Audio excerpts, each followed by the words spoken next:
Hi, everybody. Welcome back to Hear Our Voices. It's your host, Kay Did, and we are back on it again.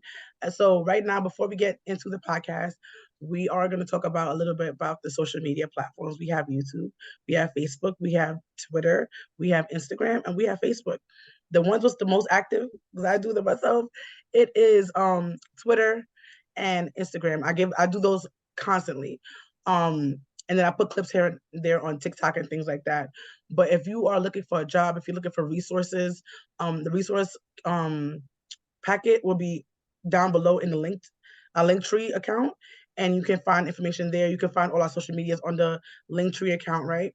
But if you want to find a job and things like that, you can look. I do stuff on Instagram all the time. The stories are always going. Our feed is always going. We want to make sure we have the things for you and your families, or just even if you're not a family person, if you're just a single person, just to get the help that you need to be better.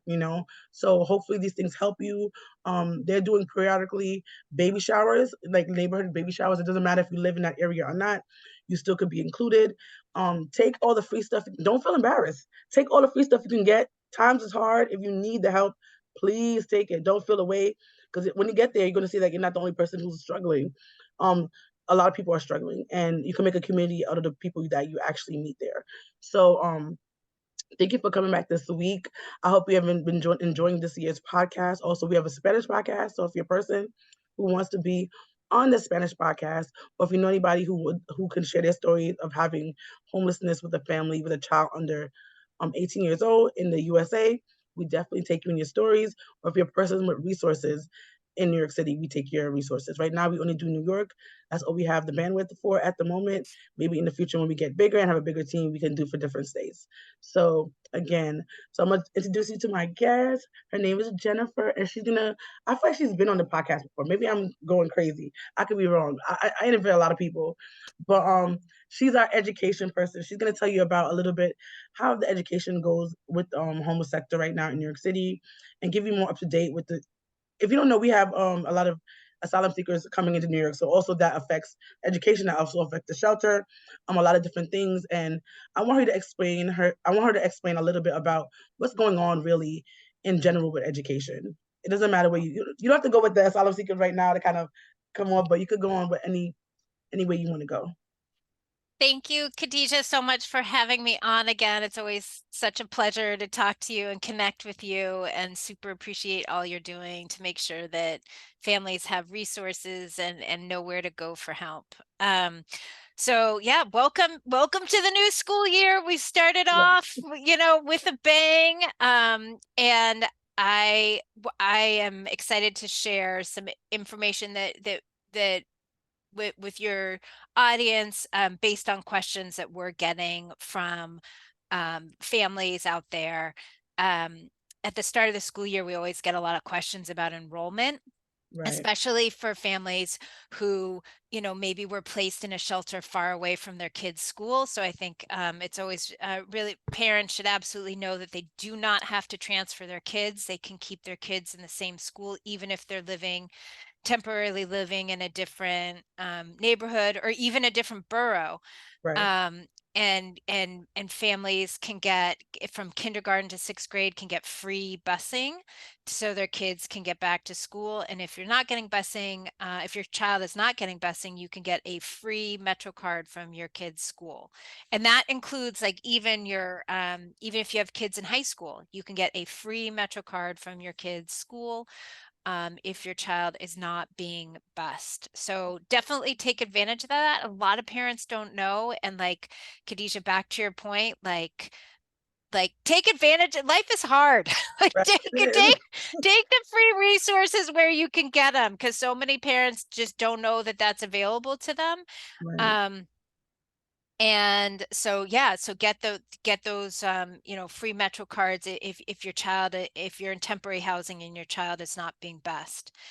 We're also getting a lot of questions about, like, where do I go for, if you are new to New York, or let's say your shelter is far away from the school and the commute is just too much and you want to transfer, like, where do I go for help? Like, Right. you know, and they're not giving me information at the shelter, or there isn't a DOE person at the shelter. What do I do? You should absolutely go to the family welcome centers. There's ones in all the boroughs, and if you want to find the location, you can call 311 and ask for Family Welcome Center, and they'll tell you where that is. And if you go to a family welcome center, you should be given a school placement same day. Oh, Not wow. tomorrow, not next week. They should give you a school, but you walk in, you say, I need to enroll my kid in school. They will give you a school placement letter same day. I have a question because people might think that, honestly, I didn't hear about the Family Welcome Center until probably this year because I thought it was honestly really for only the migrants. So you're telling me no matter if you're a migrant or asylum seeker, anybody from the shelter Yeah, can go there. yeah. So this is like such a great point, because with city services, Right, they have like millions of different offices that all sound almost exactly the same. right, So there are Department of Education family welcome centers, which are just for enrolling in school. And okay, then there are what's called family navigation centers okay, that are for newcomer families, immigrant families, asylum seeker families who are new to New York City, right, that are about connecting those families with, shelter or whatever kind of support they need. So the first one I was talking about, Family Welcome Center from the Department of Education, right. that is just for in-school enrollment. And then the navigation centers, which they also sometimes call welcome centers, are Right. for, I um, think that's the problem. They're mixing up the names and then they're confusing regular people. And I'm saying that not yeah, everybody's not regular, but it's like I've been here. I wouldn't think to go. I'll go there like this is not for you, and it's like you're confused. yeah, yeah, So you need to be clear on the name so everybody can get that. So I have a question. Because it sounds like if you're not even in a shelter, you could use that same yeah, system, yeah, right? yeah. See, you learn new things. It's for all kids, all families. Got it. Anyone who wants to enroll in public school can go to the Family Welcome Center. What's a little bit tricky about for families in shelter is, they're popping up new shelters all over the city right now. That's And true. so sometimes, like usually, if you're a family and you have kids in elementary school, you just go to the local elementary school and enroll. Done, Right. done and done. You don't need to go to the Family Welcome Center. Just go to the Right. local elementary school. But with, all these shelters popping up, sometimes the local elementary school doesn't have enough seats. So then Mm, they'll tell you to go to the Family Welcome Center to get a placement at another nearby elementary school. got it. So, if you're a parent and you have elementary, if your kids are, pre-K to 5, you can go to the local elementary school. They may tell you to go to the Family Welcome Center if they don't have enough room in their school. And Okay. that's, again, that's happening a lot right now in Manhattan, in Queens, in parts of Queens, where all these shelters have popped up and the schools just don't have enough seats. There are seats in other schools, like no kid Right. is going to be turned away, Right. but it's just a matter of connecting them to the Proper resource. yeah, to the right school. And then also to your point too, like I just want to say one other thing. All kids going into high school, I was gonna who say. are enrolling in high school, you have to go to the Family Welcome Center. Oh, Back in the wow. day, they used to have neighborhood schools that you could Right. enroll in, but they Right. got rid of Your those. zone So now, schools. yeah, so no more zone schools for high school. So Wow. all teenagers, you have to take your teenagers to the Family Welcome Center to enroll. That's for, no matter where you're living, it doesn't matter if in shelter, permanent housing, like you got to go to the Family Welcome Center to enroll if it is high school.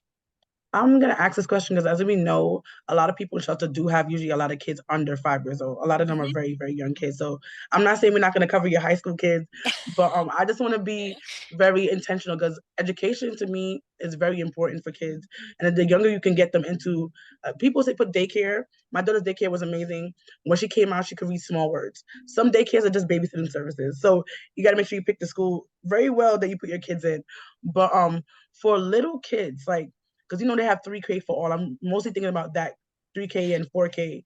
How does that work exactly? And I Yeah. know that's not regular, public school. That's beforehand. How does that work? And would they place you? Would they try to place you Yeah. near those particular schools? So, Khadijah, I'm going to start off by saying early care and education is super confusing. Like, Got I it. feel like you need to like go to school to be able to figure out like all the different programs. Like it is Mhm. just so like parents, if you're confused, you have every right to be confused. It is confusing. It is confusing. So I'm going to try to break it down as hopefully as easy as simply as possible. So Got it. you have pre-K and 3K programs. Pre-K is for any child who turns 4 before the end of the calendar year. So for this year, it would be any child born in 2019 is eligible for free pre-K.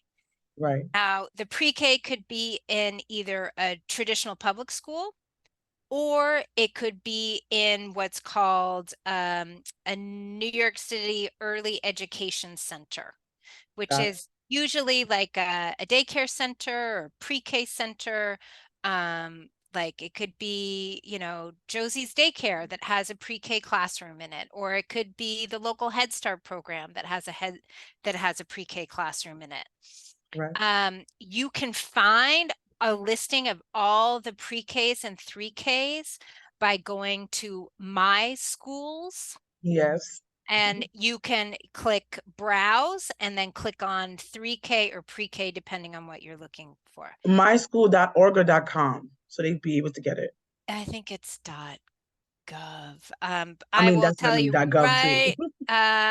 It is. I will tell you that in just a second. I also want to say about. I think it might be. Yeah, it's my schools plural .nyc. Got it. It'll be linked down below. So Yes.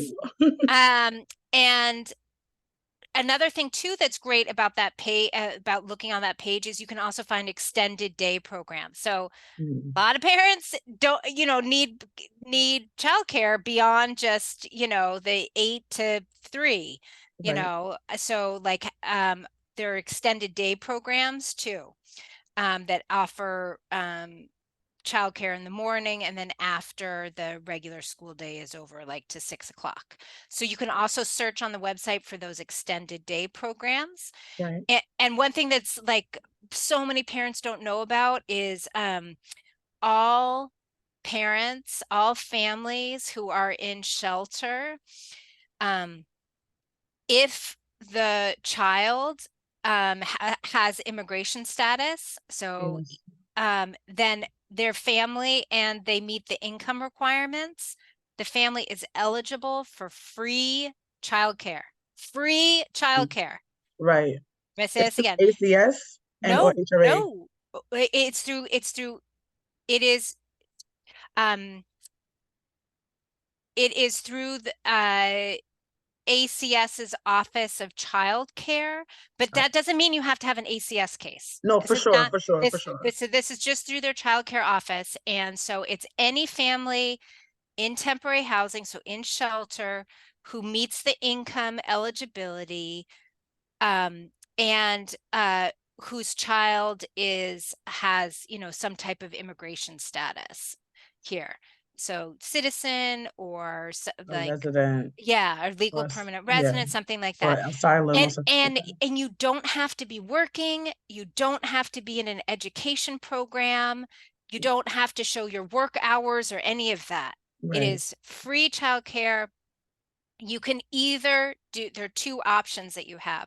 One is you can get a voucher, right, and you can use that at any childcare that accepts the voucher, right. or you can apply to a program that they call it a contracted program. And so you just apply to that program directly and they put in the application for you, the Got it. childcare application for you. So a lot of times, like people with public assistance cases, they go to their worker and they say like, I want childcare. and the worker says, well, you don't have enough hours working, so you're not eligible. That is Right. not true. Right. You may not be eligible through HRA, but Right. you were eligible through ACS's Office of Child Care. They expanded the eligibility. So now all Mm. families in shelter should be able to get child care voucher or enroll in a contracted child care program for that extended day coverage. Just because you're in temporary housing, they want to make sure, going to all these appointments takes a lot of time. You don't It want to does. be dragging your 3-year-old around with you. Oh So, man, that's the worst. yeah. So, getting the word out there is super important. Another thing too is like there are thousands of unfilled seats. So Yes, there are there is. seats available. Now, is there a seat available close to where the shelter is? That might be Maybe. the problem. That might be the problem, but there are seats available if you're willing to maybe look a little bit beyond like a couple blocks away. Right. Um, and if you're, having any problems with that, you can also call 311 and they can tell you over the phone. They can look up local programs for you and tell you about that. So yeah, definitely if you have young ones. Oh, and then also for families who are, who are like asylum seekers or who are undocumented. Another Yeah. thing is Head Start and Early Head Start is available to all families regardless of immigration status. That's birth to 6 weeks to 5 years old. You can get Head Start, Early Head Start programs. And again, you can find that on my schools too. Guys, I'm telling you, education, education, education. We all have to know how to read, write. Yes, people just learn it later in life, but if they learn it younger, they can retain it, and by the time they can build up on it when they get into kindergarten. I've done this for my daughter. She's excellent in school. Not trying to brag or nothing, but I'm just saying she's excellent in school. She loves to read because they got. I hate it. I still hate to read, and I'm an adult. They always push reading on her. Granted, not everybody's gonna like to read, but they really made her like her vocabulary is excellent. From her age, she's 8. When I was her age, I was not talking like she was. These kids are also different, this generation. But take everything you can get for education, really take it for your child because it's gonna help your family in the long run. It's gonna help you in the long run, and making sure your child has the best foundation they can actually have to have a successful life. That's all you want. Your kid to always be better than you, and that's one way that it could be better than you. With proper education at a young age. But yes, so while a person's in shelter, what should they, if they needed some services, right? What should they ask? I don't think I'll make you just ask. I'm not gonna give you too much questions at one time. What should they ask if they need help with Yeah. education wise with in their shelter? Okay. So one thing we get a lot is like homework help. Right. So there's Dial a Teacher. They still Um, have that? yeah, they still have that. Yes, they Yes, back do. in my Yes, they day. do. Yes, they do. There's Dial a Teacher. It is 212-777-3380. That's 212-777-3380. Dial a Teacher. So you can Wow. call Monday through Thursday from 4 p.m. to 7 p.m. to speak with a licensed teacher who will help you with your homework. They speak, you can get access to services through 10 different languages. So if you speak Spanish, Haitian Creole, French, they can hook you up and help you out. So a lot of times we get questions Wow. from parents like, I can't help my kid. I don't understand this work. It's Call up different. Dial a Teacher. Right. Call up Dial a Teacher. They can hook you up. Is this Uh, all age groups or just like for more no, elementary school? all age groups, all age groups. So give them a call. They're great. You know them. I They know. and you can find out the website is dialateacher.org. So if you have questions, you can look it up. But these are all licensed teachers. This is something that the teachers union makes available to all public school students. Another thing that I would look into is libraries. Your local library. They have tons of resources for students. And then obviously after school programming at your school. So definitely talk to your school about what kind of after school programs there are, how to sign up for them, and sign up early. Don't wait, because the after school Right. programs at the school, they fill up quickly. So you want to sign up. For I'm sure. going to say one other thing for families in shelter around after school is a lot of times parents are like, well, what do I do about transportation then for those families who are in shelter further away from their school? You can get busing in the morning. And then if your kid participates in after school, then you can get a free parent Metro card to take your kid to pick them up after school and take them home. So, um, you know, definitely, look into that, and you can get that Metro card to pick them up in the afternoon, because I know obviously transportation is a huge issue with so many families. It's true. And speaking of transportation, I want to make a plug for those of you who have smartphones. Is this school year they expanded this app that they have, so you can Um, track your kid's school bus. You can see yes. exactly where it is on the street.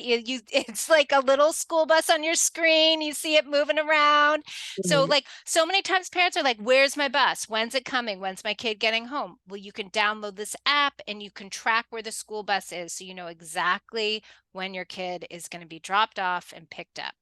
And that is called the New York City School Bus app. It's available on the Mm. Apple Store and on Google Play. And but in order to set it up, you have to set up what's called a New York City Schools account. And your school can help you out with that. The DOE worker at the shelter can help you out with that. And if you have a New York City Schools account, you can also see all your kids' attendance information. You can see their Mm. report cards. You can see their school schedule. So like it's super helpful with the busing, but it's also really helpful for all these other reasons. You can see a bunch of information, because another thing that we hear about parents is they get like the promotion and doubt letter at the end of the Yeah. year, and they're like, why didn't anyone call me and tell me what was going on? So you can see on the New York City Schools account the report card, the progress reports. You can see what's going on with your kid in school. And for those of you who have if your child is receiving special education services, Right. another thing you can see on the school's account is whether or not they're getting their required services. So like, let's say your kid is supposed to get speech therapy 3 times a week. You can look on the New York City Schools account and see how many sessions of speech therapy that your child is getting, you know, and let's be real here, there's not enough providers. So There's not. there are a lot of kids who are not getting their services. So That's true. it's up to those parents, it's up to you as a parent to like advocate for your kid and be like, hey, listen, my kid is supposed to be getting OT, occupational therapy, or physical Right. therapy, or speech, or counseling. What's going on? I looked at my Right. school's account and they're not getting it. And it's those parents who, what do they say? The squeaky wheel gets the grease, Right. you got to speak up for your child and make sure that they're getting the services that they're entitled to. That's so true. I'm gonna tell you right now, like she said, right? Advocating no matter what you are in, if you're supposed to get something and you know that's for you, especially for your child. Your child, people don't listen to children as much as they do. They should. Children are very smart and they know what they want, but certain things people are not gonna listen to them for. And if you as the parent who brought this child in the world and you want the best for them, you have to make sure you speak up for this child until they get 18, even after 18, they still stay in your house and eat your food. You have to be the person talking up for them. To be honest, if you know your child needs this thing, they just had this one thing, they could be over the top even better. They need um therapy. They need that's what they need. It's like water. They need to have this particular thing to be a better person, be a better human. And if granted, as you heard, they don't have a lot of people doing these jobs, but if you do your part and you know you did all you can do until you get to your child actually gets that thing, you know you did your part. So you can't feel bad in a way that your child's not getting the services. But you have to make sure you really advocate for your kid. And even in the shelter, advocate for yourself to make sure you get what you need to become better and get what you need for your family to make sure you can be successful. So just keep that in mind. If your child needs this particular thing and you don't see it in that app, like she said, to download, please speak up. And they might honestly, sometimes you'd be surprised. They're supposed to get it. Somebody overlooked it in the office. They didn't even, it's not even on purpose, but it's by accident. It's like, oh, I didn't know, and they'll put it in for the extra time. Because you have therapy for 2 weeks, for 2 days, but it would be only for 3 days. Um, in reality, but the person didn't realize it, so they didn't get that service. So just be on top of your kids. I know it can be annoying. Um, but I wish public schools did, because my daughter's not in public school. I think they should adopt some of the charter school stuff or even private school stuff, because I feel she said, the promotion and doubt letter in my daughter's school, that would, and at the end of the year, would never have been a thing. As if you miss homework for 1 day, you're getting a call. They see you after school. Your child's late 2 minutes. Sometimes, honestly, my daughter's supposed to start school at 7:45. I get a call sometimes 3 minutes before the time, so that's 7:42. If she come to school, they're really on top of it. Granted, they have more. It seems like more staff, because her class has 2 teachers per class. This girl I know in another school have 3 teachers per class, so maybe that's the problem. And I know the teachers in the public schools are overworked, but they need to adopt somebody else's principles to kind of help them out, because it shouldn't be at the end of the year you tell me my child might not go up in the grade. This could be prevented in the middle of the year. 2 months in, I should know what's going on. And you have to also be that parent. I'm sorry, I know you're working hard, but you have to be that parent. If you not sure what your child's doing in school, you got to look at the email. Everything's on computers now. You have to call the teacher. If you have the teacher's number, you have to go up to school. I know you're gonna lose money, but if you want your child to have the best they could have, you need to go to all those parent-teacher conference meetings if you can, or send a representative that you know, a friend or something, to make sure your child's doing the best. Because when your child suffers, that's gonna be on you as an adult. If your child can't read at 18, who's gonna fill out the application for a job? And you might say a child at 18. I know somebody when I was in high school who was in my 10th grade who couldn't read. And that's the problem. They Yeah. might have a learning problem why they couldn't read, because people have dyslexia and things like. But it shouldn't be until a person gets in high school that you should have this problem. They should have resources as a child to be able to cope with this situation they might have, to be better. I'm just saying, be an advocate for your child. Nobody's gonna love your kid like you're gonna love your kid. I promise you. But Wise words, wise words.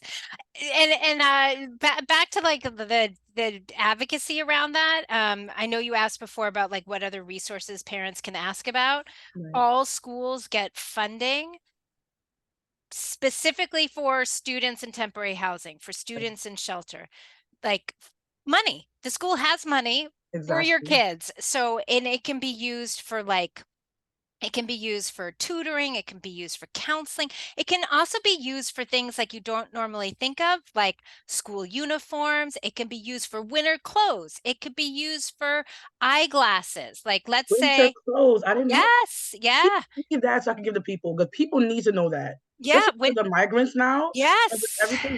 They're not used to winter like we are. Like I we know. can tough it out, but it's getting kind of chilly now, and we in September, so Yeah, that would be a yeah. good resource. So every school has something called Title I STH, Students in Temporary Housing Funding, and they have to use it for students in temporary housing. Right. And schools have a lot of there's not like they only can use it for one thing. They can use it for a bunch of different things. And so and every school has a parent coordinator. So ask the parent coordinator, hey, I heard there's this Title I STH funding. My kid could really benefit from fill in the blank. Is there someone here? Is there someone at the school I could talk to about this? I recommend starting off with the parent coordinator. Chances are they're not the person who's going to make the final decision about it, Right. but that's the best place to start off with. And if you get the runaround about it, give us a call. Advocates for Children has a helpline, 866-427-6033. You can call our helpline and we'd be happy to look into it, give the principal a call, make sure that the school is doing what they need to be doing to support your child. And the other thing I just also wanted to mention, because this has come up a lot recently, is the Department of Homeless Services, it seems like, or the city, I don't know who's making this decision, is moving families around in between different shelters. Right. And for a parent, that can be hugely disruptive for your kid's education, for after school, for childcare, the whole everything. So if you're in a situation where they're saying you have to transfer, definitely you can reach out to our helpline, reach out to the DOE person at your shelter, your case manager. There are ways that we can advocate to make sure that your family is maybe not moved, or if the shelter transfer is definitely has to happen, maybe move to a shelter that's not so far away from where your current placement is. I know that if a couple parents have reached out about this and we were able to get them transfers to another shelter, but one that was close by. Originally, the families from the Bronx are saying, you have to go to Long Island City, Queens. And the family is Wow. like, like all That's all crazy. my support is here in the Bronx. Like, what are you doing to me? And she was, obviously super upset about what was going on. Right. Reached out to Department of Homeless Services. They were able to find a placement for her in the Bronx, relatively close to where she was. So that is possible. It's not guaranteed, but if Right. that happens, make sure you're advocating for you and your family to see if maybe there's another option so you don't have to go so far away. Yes, we're gonna have to have Jennifer back because I feel like it wasn't enough time, but she have to go, guys. But she gave me so much information, even for my YouTube channel, to make sure families can, get it. My YouTube channel is bigger than this, so I want as much families in New York City who needs this. I didn't know Dollar Teacher was still around, so this is just awesome information, and I know she has so much more stored in her mind, but she does have to go, guys. So you'll see her coming up soon. I'm gonna make another schedule programming with her. So, guys, thank you for listening. Thank you for being amazing. Follow us on social media. We are gonna have up-to-date information. We have clips from different podcasts every day. Well, not every day, every other day or so on there. And we're gonna see the fellows. Also, we're gonna be hiring a new fellow. So that'll be a new experience coming up, and you'll see pictures of us doing different things in New York City and learning about different things to be better advocates for you and your family. So thank you for listening. Thank you for watching. See you next time. Bye, guys.